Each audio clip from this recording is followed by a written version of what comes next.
The ship was dying. Commander Alara could feel it in every shudder of the deck plates beneath her feet. The Velen captain clutched her console as another explosion rocked the Times Harmony's Dawn asterisk. Red emergency lights painted the bridge in blood colors. Around her, the crew worked desperately to keep their vessel alive just a few minutes longer. Through the view screen, Ilara could see the Krill raider ships circling like sharks around wounded prey. 8 of them, each one bristling with weapons. They had attacked without warning, tearing through the Times Harmony's Dawn asterisk's shields in the first volley. Now they were taking their time, enjoying the hunt. The Krill always enjoyed the hunt. Life support failing on decks 4 through 7, reported her first officer, his blue skin pale with fear. Hull breaches in 17 sections. We have maybe 30 minutes of air left. Ilara made her decision. With one hand, she activated the emergency beacon. With the other, she opened all communication channels, broadcasting on every frequency the ship could manage. This is Commander Ilara of the Galactic Union vessel Times Harmony's Dawn asterisk, she said, her voice steady despite the fear coursing through her veins. We are under attack by Krill raiders. Our position is Sector 739, near the Outer Rim territories. We have 43 souls aboard. Life support is failing. If anyone can hear this message, please help us. Please. She knew the chances were slim. The nearest Union patrol was days away. Her people would be dead in an hour. But she had to try. For her crew. For the families waiting at home. She had to try. Across the void of space, 4 light years away, something heard her call. Yuna had been on duty for 6 hours, monitoring the deep space communication arrays of the Human Research Station Times Horizon's Edge asterisk. It was usually boring work. Most days, nothing happened except the background hiss of cosmic radiation and the occasional automated message from passing ships. But today was different. Her console lit up with an incoming signal. At first, she thought it was a malfunction. The translation matrix rarely activated. Humans were still new to the galactic community, still learning all the different languages and protocols. But as the signal processed through the computer systems, Yuna realized what she was hearing. A distress call. Someone was dying out there. Captain Minho, to the comm station, she said into her headset, her fingers already working to isolate and clean up the signal. Priority 1. We have a situation. Captain Minho arrived within minutes. His gray uniform neat, despite the early hour. He was a veteran of Earth's Space Force, chosen to command Times Horizon's Edge Times because of his steady nerves and good judgment. He listened to the recording once, then listened again. How far? He asked. 4 light years, sir. That's 2 days at maximum FTL speed for our ships. Minho pulled up the galactic charts on the main display. The location was in Union space, but barely. Out on the frontier, where pirates and raiders operated freely. He could see the problem immediately. Even if a Union response fleet left right now, they would take a week to arrive. Their ships were slower than human vessels, more cautious in their FTL jumps. Get me fleet command on Earth, Minho said quietly. Encrypt the channel. And wake up the senior staff. Everyone needs to hear this. On Earth, Admiral Tejo sat in his office at the orbital defense platform, watching the blue curve of his homeworld spin beneath him. He had commanded the Third Fleet for 5 years, overseeing humanity's cautious expansion into the wider galaxy. It had been a delicate time. The other species found humans unsettling. Too aggressive. Too willing to fight. From a world they classified as a Class 9 death world, where everything from the bacteria to the weather tried to kill you. But Tejo had been patient. He had followed the rules, kept human ships on peaceful missions, avoided conflicts. Building trust took time. Now, as he listened to the distress call being played over the secure channel, he felt that patience being tested. The Union will send help, Commander Sora said. She was his second in command. A brilliant tactician who thought 3 moves ahead in every situation. We should forward this to them and let them handle it. They won't arrive in time, Tejo said. You heard the message. That ship has less than an hour of life support remaining. Sir, with respect, we've been explicitly told to avoid military interventions. The Union Council is afraid of us. If we send a battle fleet into their space without permission. Tejo held up one hand, silencing her. He played the recording again. The fear, in Commander Ilara's voice. The desperation. 43 people about to die while everyone followed proper procedures and diplomatic protocols. He thought about his daughter, who served on a survey ship in the outer systems. He thought about the oath he had taken when he joined the fleet. To protect, to serve, to stand between the darkness and those who could not protect themselves. Prepare the Third Fleet for immediate deployment, he said. Full combat readiness. 50 ships, 10,000 Marines. I want us in FTL within the hour. Sora stared at him. Sir, this could cause a major diplomatic incident. Then we'll deal with the consequences later. Tejo said. He stood up, looking down at Earth. Right now, people are dying. That's all I need to know. We didn't come to space to hide behind regulations while innocents suffer. We came to explore, to help, to be better than we were. He turned to face her. We're humans. When someone calls for help, we answer. That's who we are. That's who we've always been. And I'll be damned if I'm going to change that just because it makes some politicians uncomfortable. The orders went out across the fleet. Ships that had been on routine patrol suddenly changed course, converging on the mustering point. Marines grabbed their gear and reported to their transport vessels. In the weapons bays, technicians loaded missiles and checked firing systems. Within 45 minutes, the Third Fleet was ready. 50 warships, from nimble destroyers to massive dreadnoughts. The largest military force humanity had ever assembled in one place. Admiral Tejo stood on the bridge of his flagship, looking at the tactical display showing all his vessels in perfect formation. All ships report ready, sir, the communications officer said. Tejo took a deep breath. This was it. The moment that would define humanity's role in the galaxy. They could stay safe, stay cautious, stay small. Or they could be what they had always been, protectors. Warriors. People who ran toward danger instead of away from it. All ships, he said, his voice carrying across the fleet channel. Jump on my mark. Destination. Sector 739. We have people to save. The fleet jumped. Space tore open with violent energy as 50 human ships vanished from Earth orbit, racing toward a dying vessel 4 light-years away, racing toward their destiny.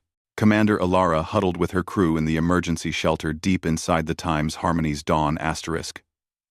The air was getting thin. Every breath took effort now.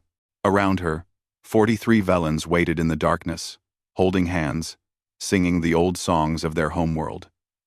They had accepted their fate. No help would come in time. Outside the shelter, the Krill raiders moved closer. They had stopped firing their weapons. Now, they would board the ship, take whatever cargo remained, and capture the survivors to sell as slaves. Ilara had heard the stories. She knew what happened to those taken by the Krill. Death would be a mercy. She closed her eyes and thought of her family. Her bonded mate. Her 3 younglings.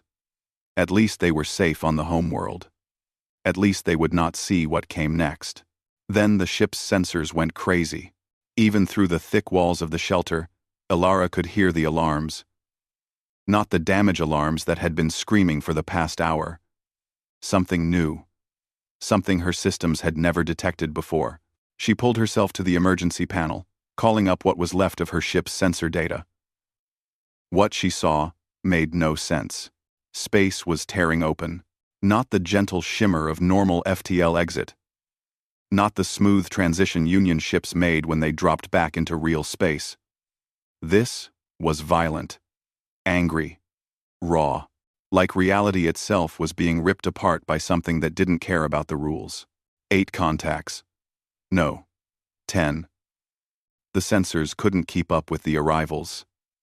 Ship after ship emerged from the wounded space, each one announcing its presence with energy signatures that made Ilara's instruments scream in protest. "What are they?" her first officer whispered. Ilara pulled up the identification codes being broadcast by the new arrivals. Her breath caught. Human. The bridge of the Dreadnought Times, Indomitable Times, was a model of controlled chaos. Captain Jiho sat in his command chair, watching tactical displays update in real time. His ship had been the first to arrive, followed by the rest of the Third Fleet in perfect formation. "Sensors, give me a full tactical picture," Jiho said calmly. The sensor officer worked her console. 1 Union vessel. Heavily damaged. 8 Raider-class ships. Krill signatures. The Krill are holding formation around the Union ship. "Sir, I'm picking up active weapons locks. They're targeting us." Jiho nodded. He had expected this. Pirates usually ran when faced with superior force. But the Krill were arrogant. They had been raiding Union space for months without serious opposition. They probably thought 50 human ships were just another target. "Communications. Open a channel to the Union vessel. Let them know help has arrived. Weapons. I want firing solutions on all 8 Krill ships. But do not fire until I give the order." "Aye, sir," came the chorus of responses. Jiho watched the Krill ships on his display. They were still trying to figure out what to do. Their formation was breaking up, becoming disorganized. Good. Confused enemies made mistakes. The Krill commander made his mistake 30 seconds later. A single plasma torpedo launched from the lead Krill vessel, streaking toward the Time's Indomitable Asterisk. It was a warning shot, meant to intimidate.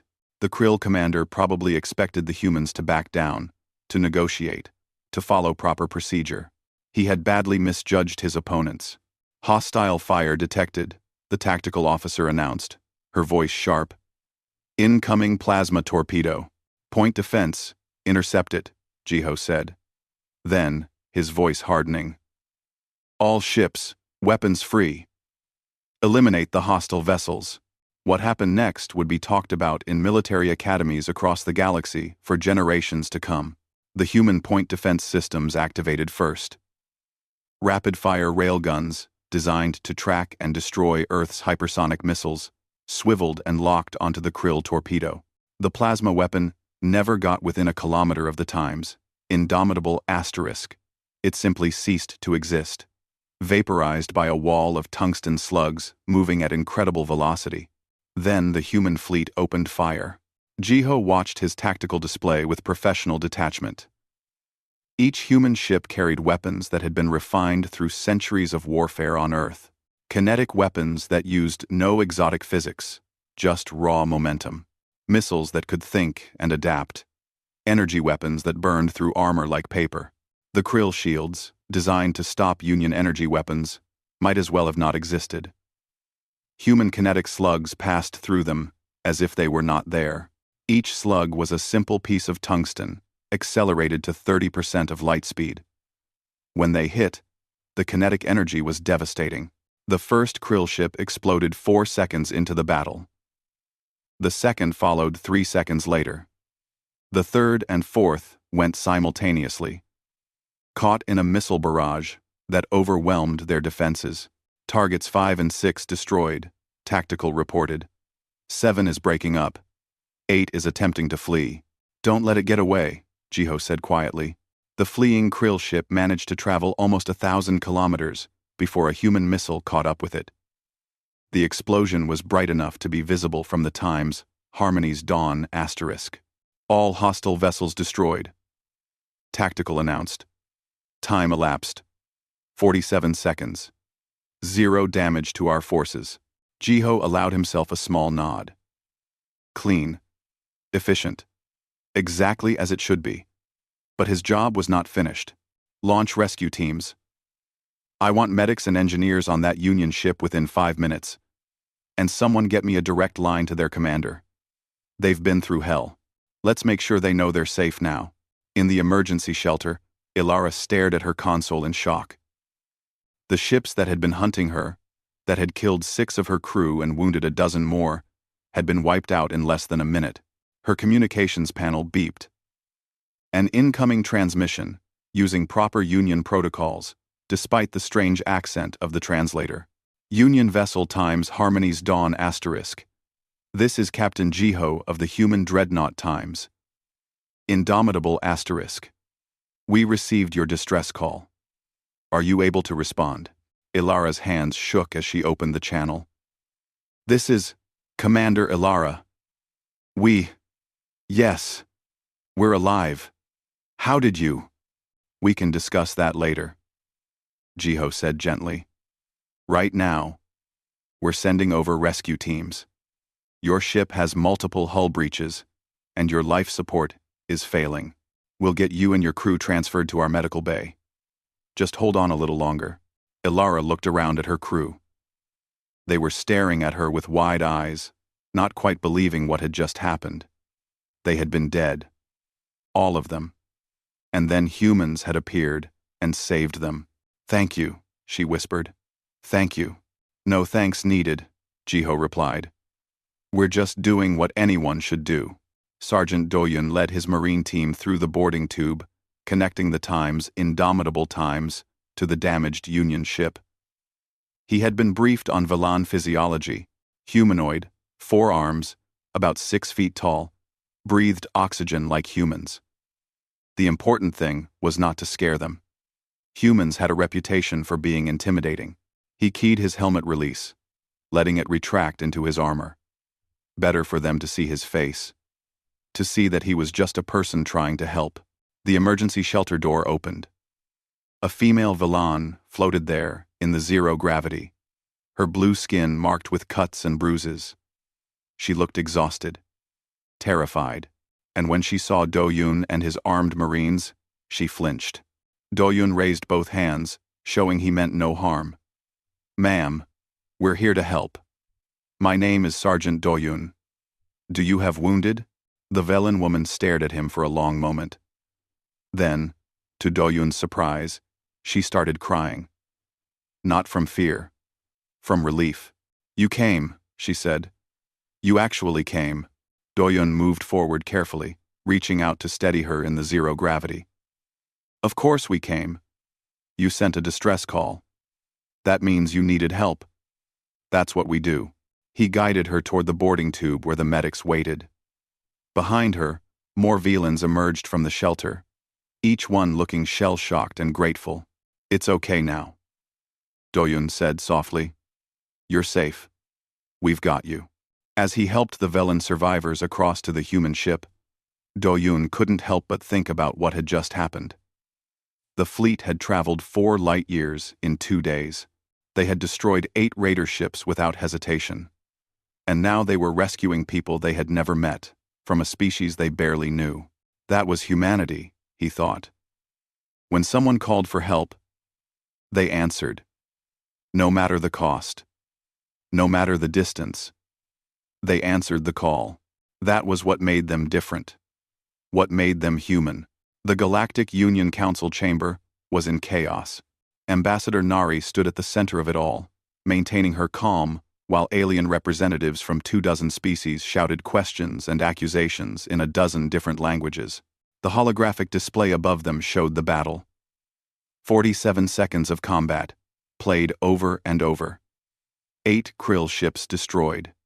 0 human casualties. The numbers were impossible. Except they had happened. Counselor Thren, an arachnus with 8 legs and mandibles that clicked when he spoke, pointed one limb at Nari accusingly. This is exactly what we feared when we allowed humans into the Union. You are too violent, too aggressive. You used excessive force against the krill. Nari raised one eyebrow. Excessive force? They were murdering innocent people. They opened fire on rescue vessels. We responded appropriately. Nari raised one. Appropriately? Another counselor, a floating gas being named Wex, pulsed with agitation. You destroyed their entire squadron in less than a minute. You could have disabled their ships, captured them. But instead, you killed them all. Yes, Nari said simply. We did. And we would do it again. The chamber erupted in angry voices. Some species supported the human action. Others were terrified of what humanity's military capability meant for the balance of power in the Union. A few were already calling for humans to be expelled from the galactic community. Nari waited for the noise to die down. When she spoke again, her voice was quiet, but it carried to every corner of the chamber. For months, you have known about the Krill Raiders. They have attacked over 50 Union vessels. They have killed hundreds of your citizens. They have disrupted trade routes and terrorized peaceful species. And what did this council do? You talked. You debated. You formed committees to study the problem. She paused, letting her words sink in. Meanwhile, people died. And when one of those ships sent a distress call, we answered. Not because we want to dominate the Union, not because we seek power, but because it was the right thing to do. Counselor Thren clicked his mandibles. And what happens next time? When your overwhelming military power decides that another species needs to be destroyed for the greater good? Who will stop you? I know. Nari met his gaze steadily. You're asking the wrong question. You should be asking, who will stop the next threat? Because we all know, the Union's peacekeeping forces couldn't stop the Krill.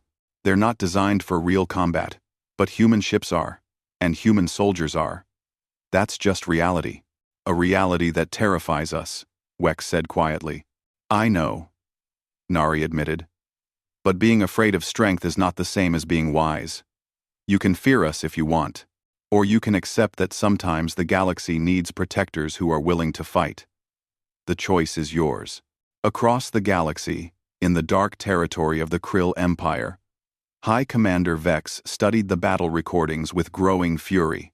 His command center was filled with military advisors, all of them silent as they watched the human fleet destroy 8 Krill vessels with contemptuous ease. How is this possible? Vex demanded. The humans have been in space for less than a century. They're primitives. Their technology is decades behind ours. His science officer, a scarred veteran named Krell, pulled up technical data on the holographic display. Their weapons are actually quite primitive, Commander. Kinetic slugs, chemical explosives, directed energy beams. Nothing we haven't seen before. Then how did they cut through our shields like they were nothing? Krell highlighted the velocity data. Speed and power, Commander. Their kinetic weapons move at significant fractions of light speed. Our shields are designed to disperse energy weapons, not to stop that kind of raw momentum. And their targeting systems. He paused, clearly disturbed. Their targeting systems have accuracy we cannot match. Every shot hits exactly where they aim. Vex studied the data, his anger cooling into something more dangerous. Professional interest. Tell me about their homeworld. Another officer pulled up the file. Earth. Class 9 Deathworld designation. Gravity 20% higher than standard. Atmospheric pressure that would crush most Union species. Extreme temperature variations. Weather systems that generate storms with more energy than our largest weapons. And the humans evolved there? Yes, Commander. And more than that, they evolved as persistence hunters. Predators who chase their prey for days until it collapses from exhaustion. They have endurance that no other species can match. And their entire history is warfare. Constant, brutal warfare, against each other, and against their environment. Vex felt something he had not experienced in years. Fear. How many of them are there? 10 billion on their homeworld. Another billion spread across their colonies.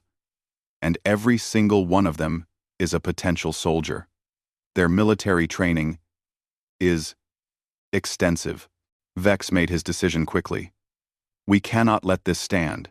8 ships destroyed, 8 crews killed. If we do nothing, every species in the Union will think the Krill are weak.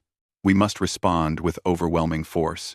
Commander, Krell said carefully, I must advise against direct confrontation. The humans have proven they are dangerous opponents, which is exactly why we must act now, Vex countered. Before they get stronger, before they expand further into the galaxy, we will assemble the fleet. All of it. 200 ships. We will crush this human force and teach the Union what happens when they harbor such dangerous creatures. Krell wanted to object further. But he was a soldier. He followed orders. Yes, Commander. I will begin preparations immediately. As his officers filed out, Vex stared at the frozen image of the human dreadnought times Indomitable Asterisk. Such an arrogant name. But perhaps justified. Enina. The vessel was massive, covered in weapons, built for one purpose only. War. We will see how indomitable you really are, Vex whispered. At the Rescue Coordination Center in the Times Harmony's Dawn Time system, Admiral Tejo received the intelligence reports with a grim expression. His fleet had saved the Velen vessel and her crew, but now they faced consequences. Commander Sora entered his office, carrying a data tablet. Sir, our reconnaissance drones have detected a large Krill fleet assembling in their home system. 200 ships. They're preparing for a major offensive. Against us? Tejo asked. Who else? We humiliated them, destroyed their raiding squadron without taking a scratch. From their perspective, this is a challenge to their entire empire. They have to respond, or look weak. Tejo stood and walked to the window, looking out at the stars. His 50 ships, 10,000 personnel, against 200 Krill vessels. The math was not in humanity's favor. We could withdraw, Sora suggested. Fall back to Union space, request reinforcements from Earth, and leave this system undefended? The Krill will just find new targets, new victims. Sir, we're outnumbered 4-1. This could be a massacre. Tejo turned to face her. Or it could be the moment that defines humanity's role in this galaxy. The moment we prove that we're not just strong, but that we're willing to use that strength to protect others, even at great cost. He pulled up tactical displays, studying the system geography. Get me, Fleet Admiral Minji, on a priority channel. We're going to need reinforcements. And send a message to the Union Council. Tell them the Krill are coming, and we're going to stop them. They can either help us or get out of the way. Sora hesitated. Sir, if we fight this battle and lose, then we lose standing on our feet, protecting innocent people, Tejo said firmly. That's what soldiers do. That's what humans do. We don't run from a fight just because the odds are bad. We stand our ground, and we do our duty. He looked back at the stars, thinking about Earth, about the millions of people who were counting on him to represent humanity well, to show the galaxy what humans truly were. Send the message, he said quietly. Then, prepare the fleet for battle. We're not running. We're staying right here, and when the Krill arrive, they're going to learn a very important lesson about fighting humans. What lesson is that, sir? Tejo's smile was cold. That we don't stop. No matter how much you hurt us, no matter how bad the odds are, we don't stop fighting. Not until the job is done. The human fleet waited in defensive formation around the coordinates where they had rescued the Times Harmony's Dawn asterisk. In the 3 days since the first battle, they had been busy. Minefields seeded throughout the system, sensor networks tracking every movement, and reinforcements from Earth, bringing their total strength to 75 ships, still outnumbered nearly 3-1 against the approaching Krill fleet. Captain Jiho stood on the bridge of the Times Indomitable Asterisk, watching his tactical displays. Beside him, his crew worked with quiet efficiency. They knew what was coming. They had all volunteered to stay and fight. Sensor contact, the tactical officer announced. Multiple FTL signatures. Range, 200,000 kilometers. Count is, Sir, I'm reading 198 ships. The Krill fleet has arrived. Steady, Jiho said calmly. All ships, battle stations. Weapons hot but do not fire until ordered. The Krill fleet emerged from FTL in a massive formation that spread across space like a wall of steel.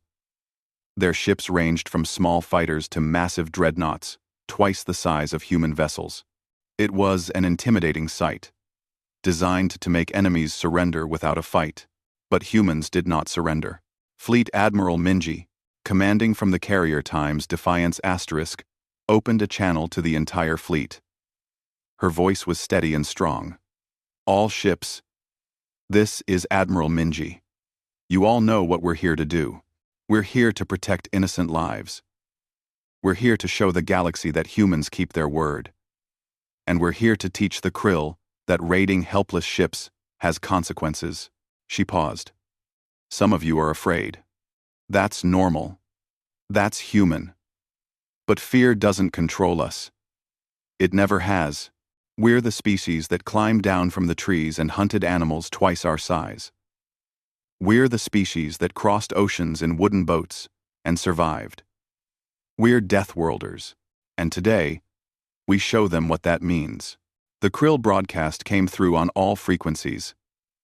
High Commander Vex's voice was arrogant and cold. Humans of the Third Fleet, you have attacked Krill vessels without provocation. You have interfered in Krill territory. Surrender those responsible for this crime, or we will destroy your entire fleet. Admiral Minji's response was simple. Come and take them. The Krill fleet surged forward like a tidal wave. Here they come, Commander Sora said from her station on the Times Defiance *. First wave consists of fighter craft. Estimated count: 4,000 units, 4,000 fighters. Against 75 human ships. The numbers should have been overwhelming. But the humans had a secret weapon. Something the Krill did not understand about Deathworld evolution. Human reflexes were faster. Human targeting systems were designed for the hypersonic combat of Earth's wars. And human weapons could track and destroy hundreds of targets simultaneously. The Krill fighters hit the defense perimeter like insects hitting a windshield. Point defense railguns created a web of destruction. Each human ship bristled with dozens of rapid-fire weapons, all controlled by advanced computers that could track hundreds of targets at once. The Krill fighters vanished in clouds of debris, their shields useless against the sheer volume of fire. In 90 seconds, the first wave was gone. 300 fighters survived out of 4,000. They retreated in disorder, pilots screaming in panic as they fled back to their capital ships. High Commander Vex watched in disbelief. Impossible. How can they shoot down that many fighters?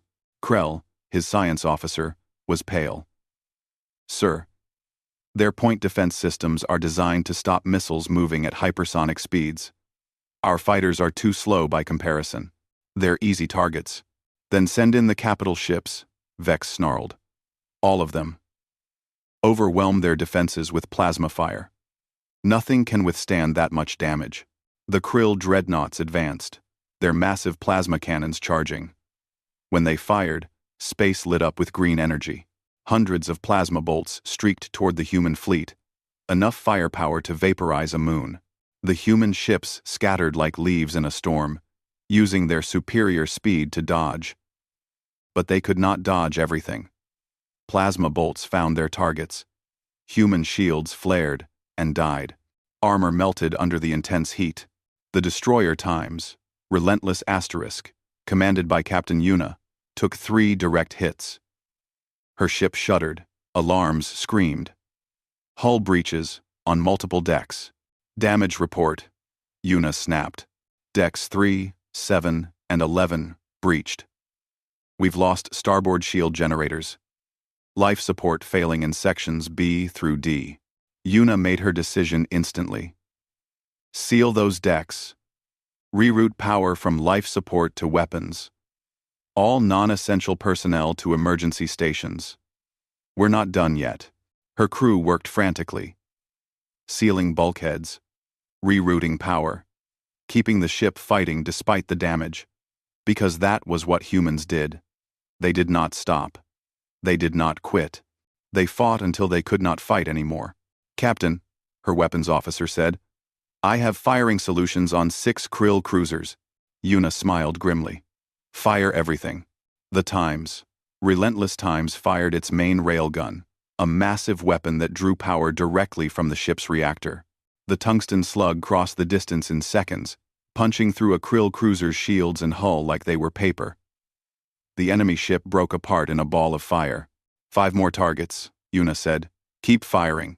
Across the battlefield, human ships were taking damage. But they were also dealing it out. For every human vessel that went dark, 3 Krill ships died. Sergeant Doyun led his Marines in a boarding action against a damaged Krill cruiser. The human assault shuttles had punched through the enemy hull. And now the Marines were fighting through the corridors. The Krill soldiers were bigger than humans, stronger in raw physical terms. But they were not prepared for the savage fury of human close combat. Doyun fired his rifle in controlled bursts, dropping Krill soldiers with precision shots. His squad moved like a machine, covering each other, advancing through the ship with practiced efficiency. This was what they trained for. This was what generations of human warfare had created. Soldiers who could fight in any environment, against any enemy. A Krill soldier lunged at him with a blade. Doyun sidestepped, grabbed the alien's arm, and used its own momentum to throw it against the wall. His rifle came up and fired once. The Krill went down. "Keep moving," Doyun ordered. "Find their reactor. Plant the charges." They fought their way to the engineering section. The charges were set. The Marines retreated to their shuttle. 30 seconds later, the Krill cruiser exploded from the inside. Back on the Times, Indomitable Asterisk, Captain Jiho coordinated the overall battle. His tactical display showed a confused mess of ships, missiles, and energy fire. But patterns emerged. The Krill were strong, but they fought as individuals. The humans fought as a fleet, each ship supporting the others. "Target their flagship," Jiho ordered. "All ships, concentrate fire on the enemy command vessel. If we take out their commander, the rest will break." Admiral Minji approved the plan from the Times Defiance Asterisk. "I have a firing solution on the Krill flagship. Main spinal mount is ready. Give me 30 seconds to charge." Those 30 seconds felt like hours. Around them, the battle raged. Ships died. People died. But the Times, Defiance Times, held steady, its massive railgun drawing power until every other system dimmed. Then it fired. The slug was larger than a human shuttle. It had been accelerated to 40% of light speed, carrying kinetic energy equivalent to a small nuclear weapon. When it hit the Krill flagship, the shields simply vanished. The hull crumpled. The ship broke in half, both sections tumbling through space as secondary explosions tore them apart. High Commander Vex died without knowing what killed him. With their commander gone and 40% of their fleet destroyed, the surviving Krill ships broke formation. Some tried to continue fighting. Others fled immediately. A few attempted to surrender, broadcasting distress signals of their own. "Hold fire," Admiral Minji ordered. "Let them run. We've made our point." As the Krill fleet scattered and retreated, the humans began damage control. 15 ships lost. 8 more too damaged to continue fighting. 2,000 casualties, including 400 dead. But they had won. Against 4-to-1 odds, they had won. Captain Jiho sat in his command chair, suddenly exhausted. Around him, his crew was cheering. But Jiho could only think about the price. 400 families who would get terrible news. 400 funerals.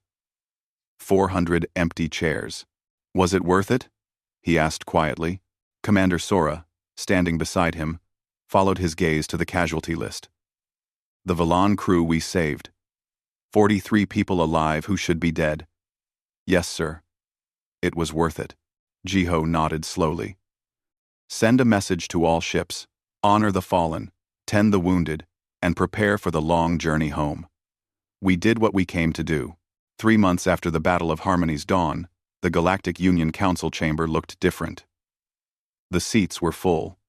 Every species had sent representatives, and at the center, standing before them all, Ambassador Nari represented humanity. The mood was tense.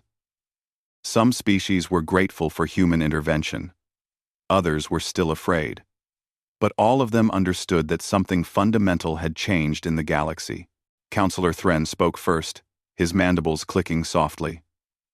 Ambassador Nari, the human fleet destroyed 112 Krill vessels in a single engagement. You suffered significant casualties but achieved a decisive victory. The question before this council is simple. What does humanity want now? Nari took her time answering. She looked at each counselor in turn, making sure they understood her words. We want nothing. No territory. No tribute. No special privileges. We simply want to live in peace and trade freely like any other Union member. And your military capabilities? Asked Wex, the gas being. What about those? Our military will continue to exist, Nari said calmly. We're not going to disarm just because it makes others comfortable. But we're also not going to use our strength to dominate others. That's not who we are. Another counselor, a small mammalian species called Pelin, raised a tentative hand. But you will answer distress calls? Like you did for Commander Alara's ship? Yes, Nari confirmed. Always. If someone calls for help, and we can reach them, we will answer. That's a promise. Thren leaned forward. And if we ask you not to? If we ask humanity to stay within its borders and let Union peacekeepers handle security? Nari's expression hardened slightly. With respect, Counselor, your peacekeepers could not stop the Krill. They were raiding Union space for months while this council debated proper procedure.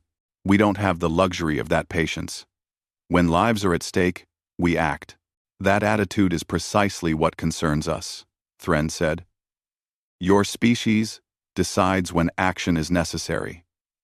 Your species decides who lives and dies. That is too much power for any one group. Then help us, Nari said simply. Form a joint defense force. Human ships providing military strength. Union species providing knowledge and diplomacy. We can work together.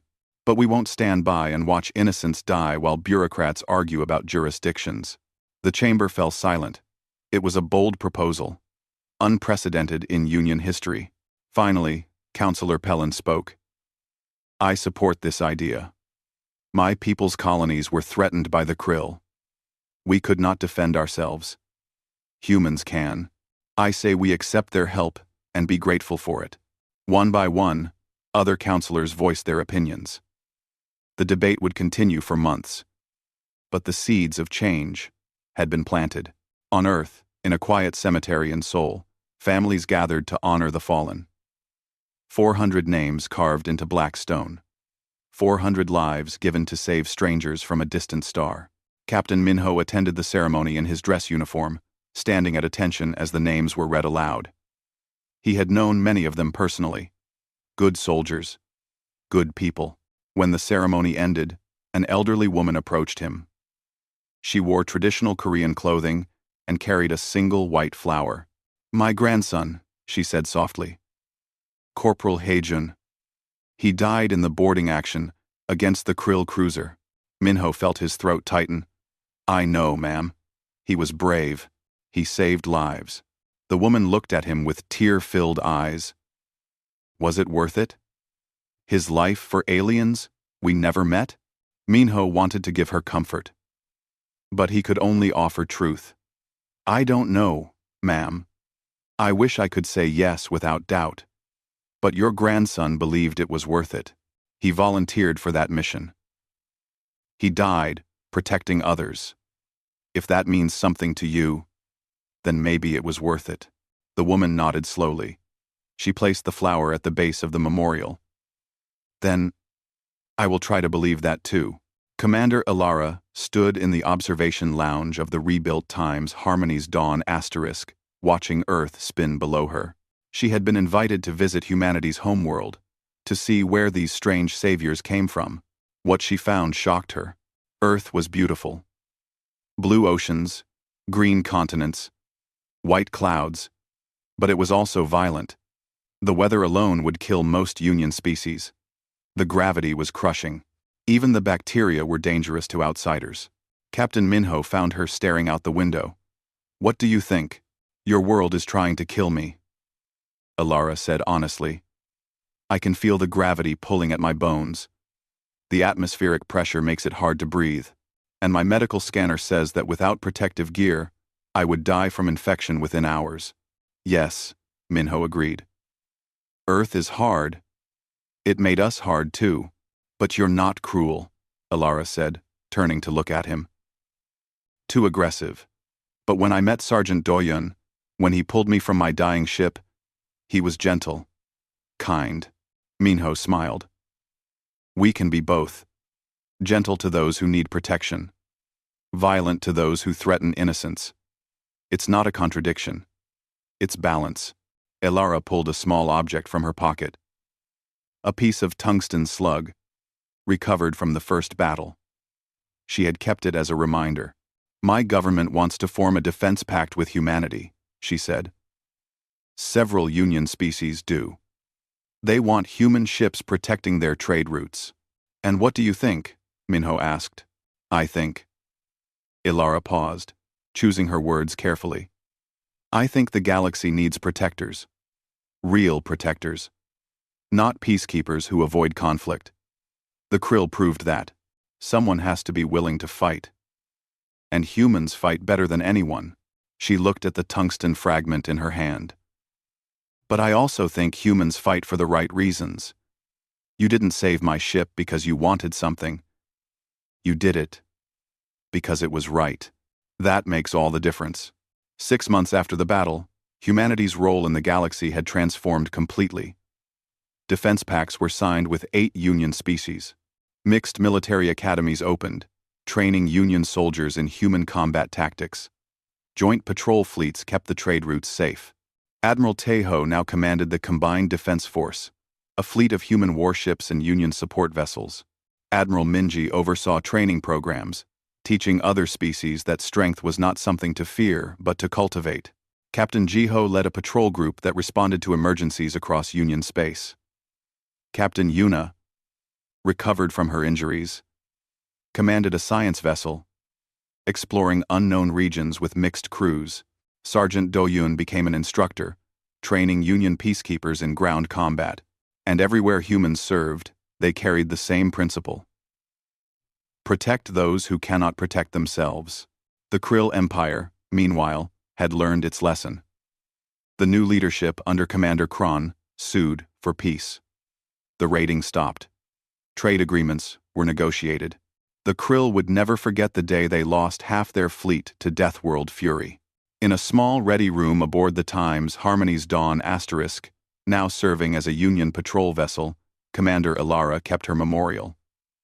The tungsten fragment, a photo of the human crew who saved her life, and a quote she had learned from human literature, translated carefully into Velen script.